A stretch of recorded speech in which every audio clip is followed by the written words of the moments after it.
За сайн байна уу найзуудаа. Энэ удаагийн мэдлэгээр өсөлтийн гормон гэж юу вэ? Энэ даавар дутагдсан тохиолдолд танд ямар шинж тэмдэг илэрх вэ? Энэ дааврыг байгалийн аргаар яаж нэмэгдүүлэх вэ?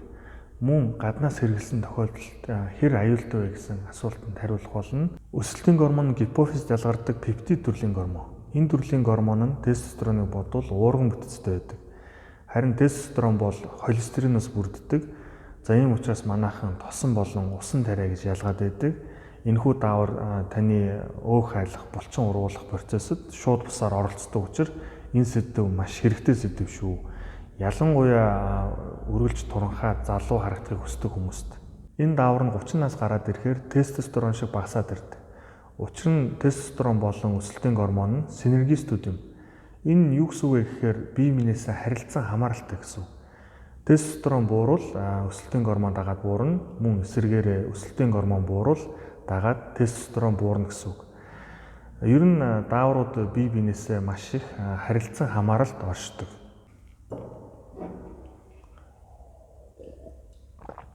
Өсөлтийн гормоны бусад сайн муу нөлөөний тухай бичлэг байгаа. Хэрвээ та бүхэн үзээгүй бол заавал ороод үзээрэй.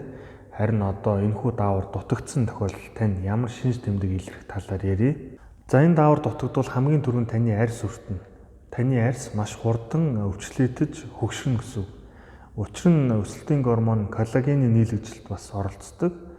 Мөн энэхүү даавар маань таны өөх хайлах процессод шууд бусаар оролцдог учраас энэ даавар дутагдвал та маш хурдан таргалдаг болно гэсэн үг.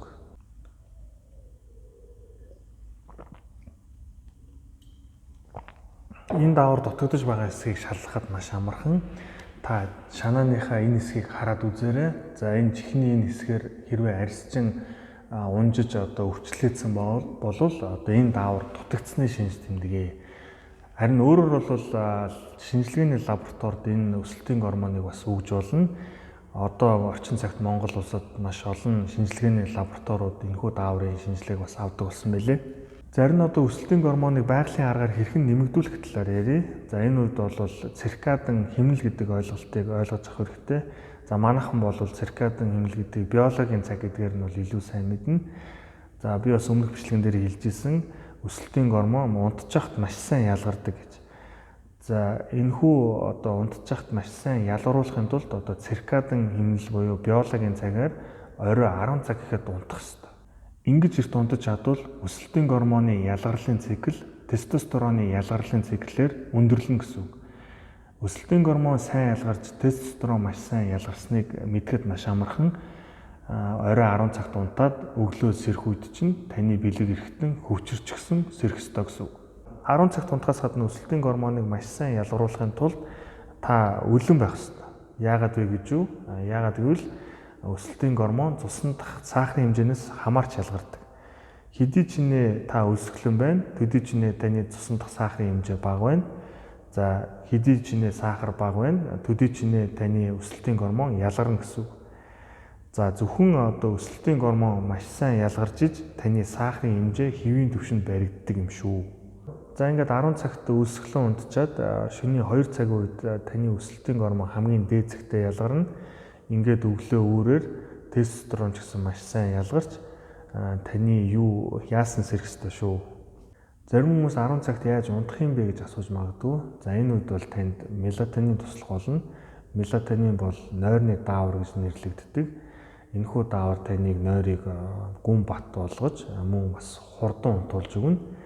За энэхүү гормон нь бол аптект ямар нэгэн рецептгүйгээр зарагддаг.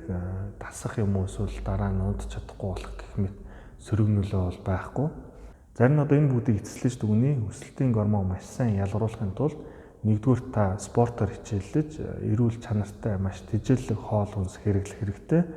Хоёрдугаар та орой 10 цаг гэхэд унтаж амарсан байх ёстой. Гуравдугаар та унтаж амархахаа өмнө өлсгөлэн байх хэрэгтэй.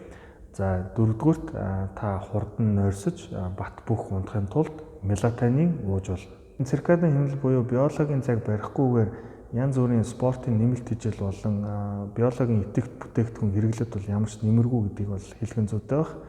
Орчин цагт бол 10 цагт унтдаг хүн бол маш цөөрсөн. Одоо хөдөө амьдарч байгаа одоо хүмүүс л одоо 10 цагт унтж байгаа бах. Хотынхан бол ихэнх нь одоо 12-оос хойшоо байгаа. За ийм ч учраас бол одоо хотод бүх барилддаг хүүхэд бол төрхөө болсон гэж хэлэхэд бол буруудахгүй баг. За ингээд хотын одоо хэмнэл бол бидний одоо дааврын систем нөлөөлж биднийг одоо тестостерон багтай, өсөлтийн гормон багтай, илүү булчин шүрмэс одоо жижигтэй болгосон гэхэд бол хэлцдэггүй. За энэ сэдв бол турж үргэлж залуу харагдах хүсэлтэй хүмүүст бол маш хэрэгтэй сэдв байсан гэж бодож байна. Дараагийн удаа энэхүү дааврыг гаднаас авах тохиолдолд одоо хэр аюултай вэ, хор нөлөөтэй үү гэх мэт асуултуудад хариулах болно. За гадуур бол маш олон одоо цуу яриа байдаг. Нэг бол огт хоргүй, нэг бол маш хортой гэх мэт. За энийг бол дараагийн удаа ярих гэж бодож байна. За энэхүү бичлэг хэрвээ танд одоо хэрэгтэй санагдсан бол лайк дарж комент бичээрэй. Таны одоо лайк комментээс бол одоо дараагийн бичлэгийн сэдэв бол маш их хамаардаг шүү. За ингээд дараа уулзлаа, түр баяртай.